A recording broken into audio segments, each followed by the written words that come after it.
Hey everybody, what's going on out here at the video? And one of the people down in the comments of my last video asked me to do a in-depth episode on chatterbait. So got this white chartreuse chatterbait. This is I think it's a 3/8 ounce chatterbait made by Z-Man, the original chatterbait. And you guys can see there's no trailer on it. I'm going to show you guys how I put a trailer on. This here is the Doc's Lure Company little white 3.5 gunner swim bait. We're going to stick that right on there just like so. Push it right on up there, perfect, just like that. I kind of messed it up. That's alright, I do that sometimes, but ain't nothing that you can't fix. There you go, perfect. There it is, white chartreuse chatterbait, the Doc's Lure Company 3.5 swim bait on the back of it. Got this tied. This is 12 pound. This is Omniflex line. If you guys watched one of my last videos talking about cheap line versus expensive line and stuff like that, all cheap versus expensive stuff. This here's the cheap stuff. This is only $2 for a spool. I think it's like 250 yards of it for $2, so that's pretty good, I think. This is 12 pound, and this is my Shakespeare excursion rod with my Speed Demon, Cast King Speed Demon reel.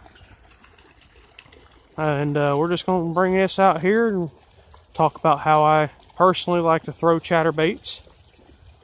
And there's a stick out in the water.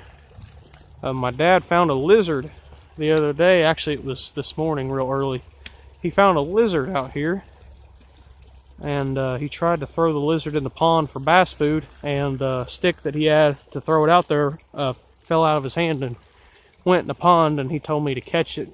That way it wouldn't be in the pond, so I'm going to grab it right here if I can. But anyway, if you guys are wondering why there's no hunting videos or anything right now, it's, well, A, because I didn't get to go. My dad was going to go and he's going to wake me up, and he didn't wake up. By the time he woke up, it was already daylight, and really isn't no point in hunting once it's already daylight. Unless you're evening hunting, which obviously then you'd be going hunting in the daylight anyway. I think I'll just go ahead and get this out later, probably after the video's done. So what we're going to do here today is we're just going to talk about how I personally throw a chatterbait, how I like to throw it, where I like to throw it. So my personal favorite trailer that I throw on these is a swim bait. Obviously, a normal little swim bait. Boy, the water has cleared up here quite a bit. I haven't actually been to this pond in a couple days, to be honest with you. I haven't been out here in 2 days, I believe. Day and a half, 2 days, however long it's been, I don't really remember.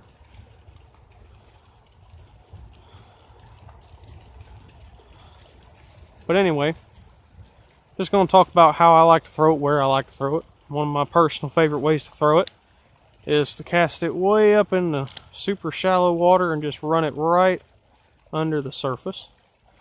You can also do this in deep water as well, when they're schooling on shad.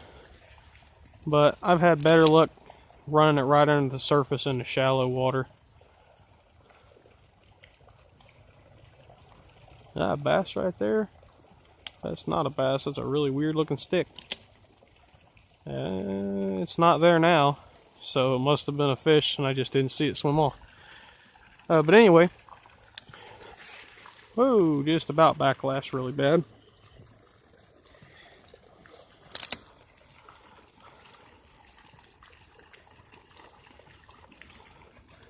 Now personally, a lot of people will say that a chatterbait is a really good muddy water lure. But I'm going to be really honest with you guys here. The only time I've ever really done super well with a chatterbait was in water where I could see, ooh, there's a bass following it actually. That was pretty cool to see. Small one, probably 10-12 inches long, but that's pretty cool. But anyway, like I was gonna say, personally, I've had better luck in 1 to 2 foot visibility. A lot of people will say that a chatterbait, chartreuse and white, or a black and blue chatterbait is the best chatterbaits to throw, especially in muddy water. I personally, I don't throw them in muddy water very much. The only baits that I really throw in muddy water, if you guys have watched some of my other videos that I've done on muddy water fishing, mainly black and blue jig, or black and blue Texas rig bait, or spinnerbait and chartreuse crankbait. That's pretty much the only things I throw in muddy water. I don't throw chatterbaits, which is a lot of people's go-to bait, but I personally like throwing chatterbaits in clear water. I don't really quite know why. I just have done better fishing clear water with chatterbaits. So don't believe everybody when they say that chatterbaits can only be used in muddy water. Ooh, that's not good. I'm going to pause this. Alright, and we are back. Okay, got that done. That backlash took me about 20 minutes to take out, which for you guys it was only about 10 seconds. And it backlashed again a little bit. I think I need to set my tension knob a little bit tighter, because it's pulling out a little bit too much line. Alright. So now we can go ahead and continue on with the video. I don't really remember where I was before that backlash happened. But something else I like to do is I like to cast it out, get a backlash, and then you just sit there and pull out line for about 40 to 45 minutes. Let that bait sit on the bottom for a long time. There you go. It didn't backlash that time. But you let it sit there on the bottom for a really, really long time. And then once it has sit on the bottom for a good 30-35 minutes, something around there, then you start just slow reeling it back, and usually they'll eat it then. But you got to make sure you get that backlash really bad first. Then once, because if it's just a little backlash and you just let that bait sit there for a long time, even though it wasn't a very bad backlash, then fish will know it and they won't bite.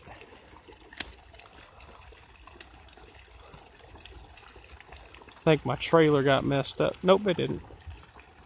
I thought it did, but it didn't.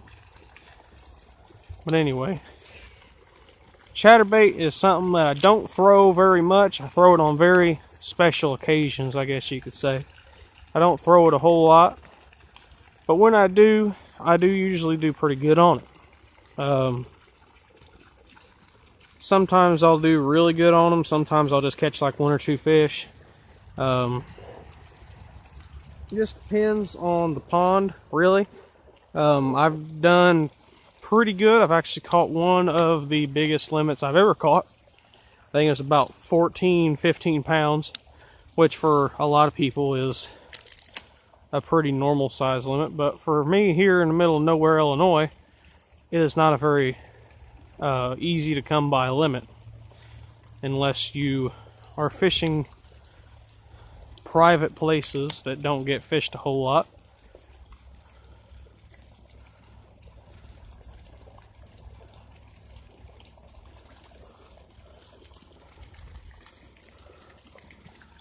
But I caught probably one of my best limits, about 14 pounds, 14 and a half, close to 15 pounds.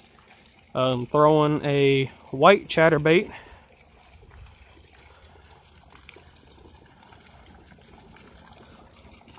Just basically what I was doing was where this little flat was at. If you don't know what a flat is in the bass fishing world, a flat is basically where the bank is one depth the whole time.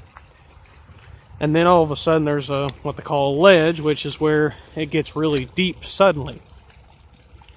Now a lot of lakes will have these, especially a lot of man-made fishing lakes. If there's a lake out there that it was made for fishing, a lot of them have it.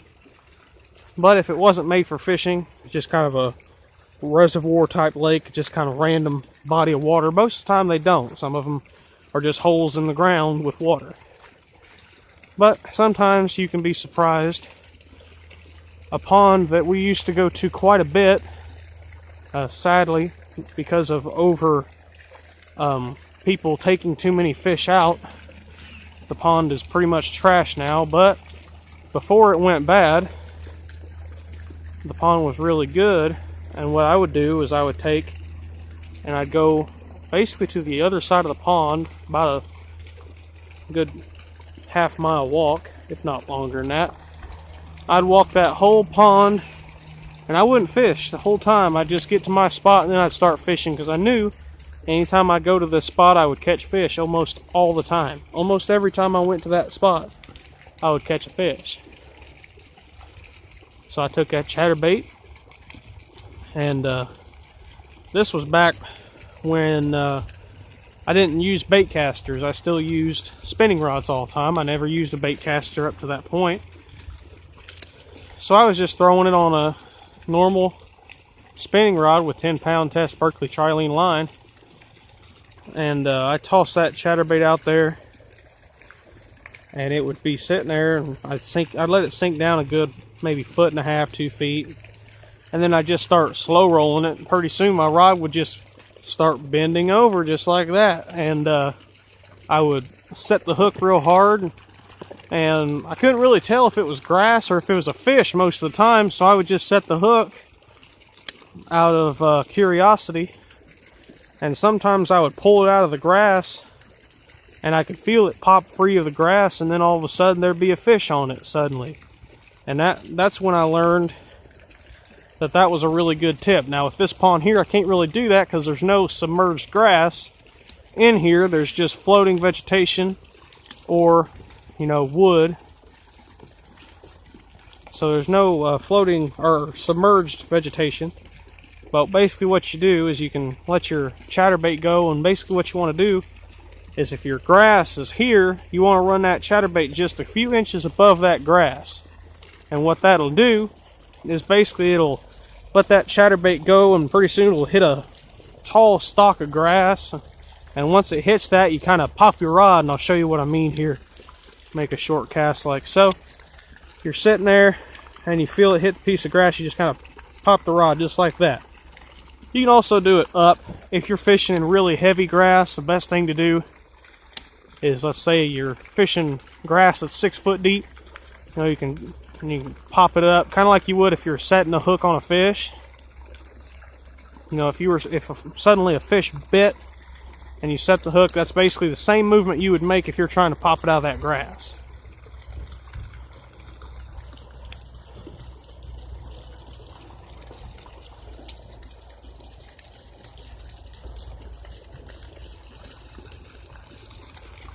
But you want to pop it out of that grass and make it look like a wounded bluegill or shad or whatever you're trying to imitate.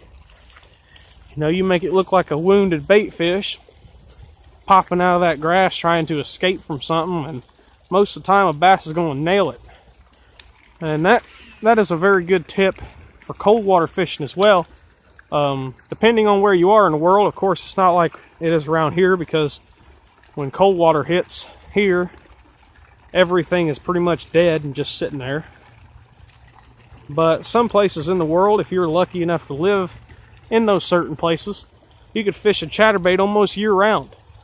If you watch Tactical Basson's videos about chatterbaits, they talk about chatterbaits as a bait that you can throw pretty much year-round. And that's because they are year-round baits. You can throw them from January all the way to December, and then keep on throwing them back through January. Because if you fish them the right way in the right areas, you can still catch fish. Now where I've done the best, or when I've done the best on a chatterbait, is spring, and I'm talking still pretty decently cold water. When I first bought my very first chatterbait, it was I want to say it was April, but I believe it was March because I used my birthday money, if I remember correctly. I got some money for my birthday and I wanted to spend it on a chatterbait because at the time I didn't have them. You know, I've seen people using them all the time. And I was like, man, I want a chatterbait. So I went and I bought one. I bought a white one. It was the 3/8 ounce white Z-Man chatterbait from Walmart. Walmart special. And first time I got to go out fishing. Now this here's how smart I was at that point. This is how well versed in bass fishing I was. I was throwing it on a bluegill crappie spinning rod with 30-pound braid because I didn't want to lose it. I really didn't want to lose it because I just bought it. And look at that, a mosquito right there and a bluegill about ready to eat him. But anyway, I didn't want to lose it, so I was throwing it on 30-pound braid. So I tossed that thing out there, and first cast I was like, wow, man, you can feel just about every thump out there. And I didn't realize it, but braid is one of the most sensitive lines you have. You can feel pretty much everything that bait does with braid. But I didn't know. But it still worked for me though. I still caught fish using chatterbait with braid. The second cast I made with it, I actually was able to catch about a 3-pound bill female. It was really cool. She was definitely, you could really tell that she was pre-spawn too.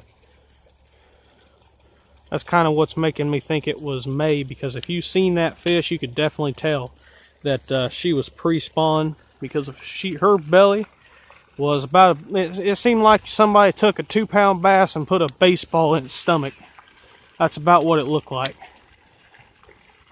I might find a picture of it and I might put that as the thumbnail, because I think that was the biggest fish I ever caught on a chatterbait, besides the limit. How I caught the limit, I think I already said it, but I basically was taking and throwing it on that flat and bringing it just over that little bit of a submerged grass. I was throwing it then with 10-pound trilene, like I said. I remember saying that earlier. Oh, chatterbait's in the tree. And got it out. Awesome. That's something else. A few buying tips for chatterbaits. Here's 2 tips that I will definitely share with you guys, because this will make your buying experiences a lot better with chatterbaits. My personal favorite chatterbait is the original Z-Man, just like this one right here. You can see the original Z-Man, it says it right there. Reason why I throw this one, this is the one that I've done the best with. I've never caught a fish on any other chatterbait except for a white and chartreuse Z-Man chatterbait.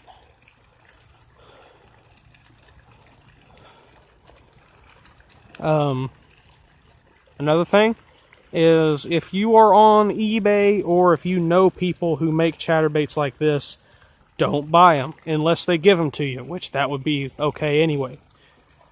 Don't buy a chatterbait if the blade is connected to the head. You guys can see where it's connected right there.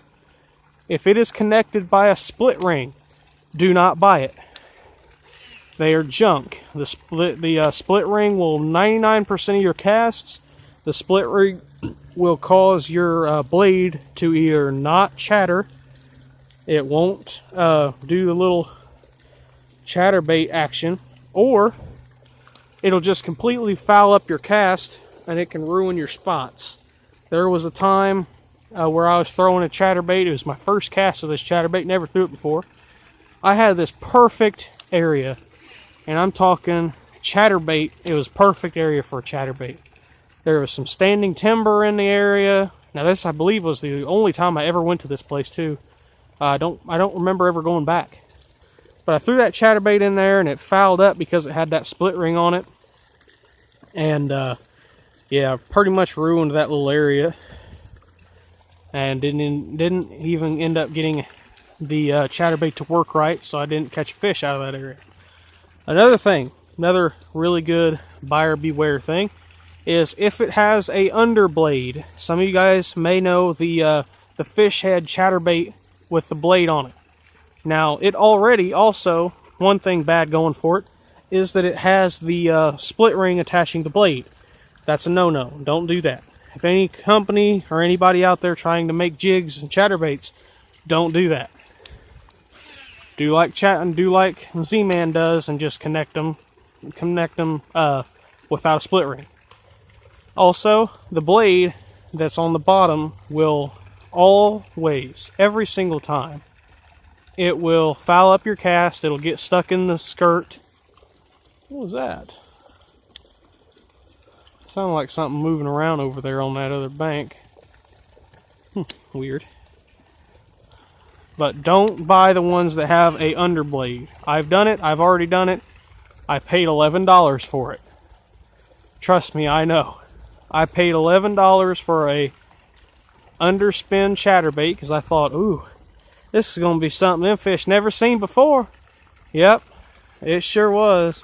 The crappiest thing I think I've ever paid $11 for. But yeah, I was not too pleased with it. I was going to make an entire video talking about it because I was really upset.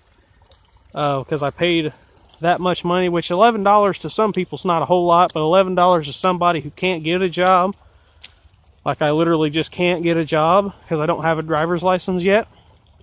And most of the places that I could get a job around here wouldn't even be able to pay enough to satisfy how much I buy lure-wise. That's why I just do odd jobs and stuff. But anyway, you know, paying $11.99, it was $11.99, so I guess it would be $12 for something that is pretty much junk. I was not too happy. So if you do, or if you are getting on Tackle Warehouse or whatever and you're looking to buy chatterbaits after this video, don't buy ones with a blade on the bottom. Don't buy ones with a split ring attaching the blade. And another thing, do not buy them if they have a weed guard.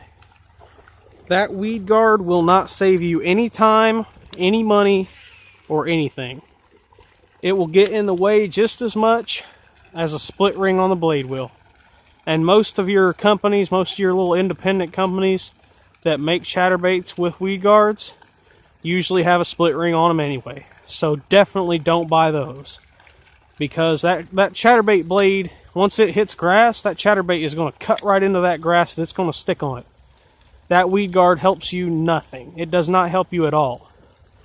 So don't even worry about it. Just, if you want me to be 100% honest with you, just buy normal Z-Man chatterbaits. I'll probably, if I can remember, I'll have a link in the description for you guys to just buy a normal, regular Z-Man chatterbait.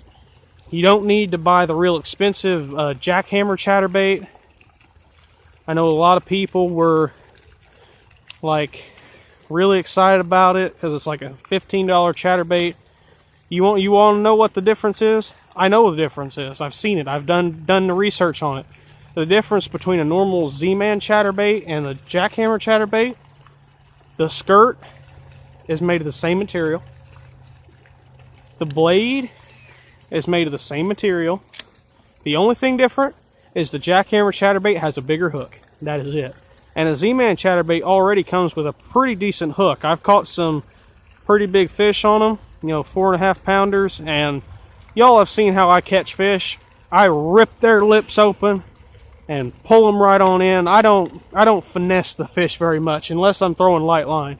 You guys have seen how I rip the fish into the bank and everything else, just pull them right on up, and the hooks have never bent. And I've caught, like I said, I've caught a 15-pound 5-fish limit on it and never had any problems with the hooks. So you don't need to pay no $15, $16 for a jackhammer chatterbait, nothing like that. Just buy a normal, I think they're like $4 at Walmart, I think they're $4.39 if I remember correctly. They're cost efficient, or they're cost effective, I think is how you say it, I don't know. Best chatterbaits are the best trailers for chatterbaits. I never threw the little twin tail trailer that used to come with them. And now they actually are charging more for those. I don't know why. Is that fish? That, I believe, was a fish. I had one, I think. was not a very good hook set. But anyway, I just throw normal paddle tail swim baits. The 2 swim baits I throw, depending on the chatterbait size or color, mainly color, is the 2-inch, the 4-inch, or the 3.5-inch swim bait that I make at Doc's Lure Company. Personally, the 3.5 that I'm throwing here on this one has already caught a fish. My uncle took it out the other day and tossed a white one on the back of a white chatterbait, was able to pick up a fish where I couldn't even catch a fish. It was pretty bad fishing. I wasn't even able to get a bite on a slammer worm. Or I wasn't able to get any hookups, I should say. But anyway, I hope you guys like this video. Somebody suggested it. I'm sorry, I don't remember who did. But thank you to the person that did, because I've been wanting to do a chatterbait in-depth episode. If you guys have any other suggestions as far as in-depth episodes go, let me know, because I will definitely be doing some. I already have a hollow body frog video lined up here pretty soon. I'll probably do that one either tomorrow or the next day. So thanks for watching. Make sure you like, comment, and subscribe if you haven't already. Bye.